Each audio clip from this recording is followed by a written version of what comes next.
uravuga nyuma kitarampamagara tewe na Jojo mutege kibazo urumva hari ukuntu ukora ibintu abantu bagatangira kwireba bimeze gutya na gutya Kiramani narampamagara ibintu byanyu simbishaka mwiyunge mugiye gutana gutya ibintu kwihuza biratunanira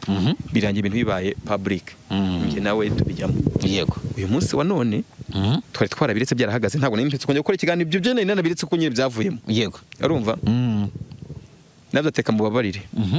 none yongeye kwitereka yatangiye kuzura kabuze ariko namaze kubivumbura ko yego ari gushaka kuntwikiraho bitewe nuko ari gutegura story ya filime agira ngo ashaka kugutwikiraho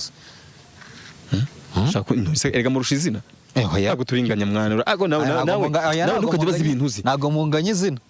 andusha amafaranga ariko murusha izina oya Jojo kandi yarago umurusha izina gute ubwo abantu bazi mu majwi nigeze kumva aca kuri TikTok ko kavideo narakabonye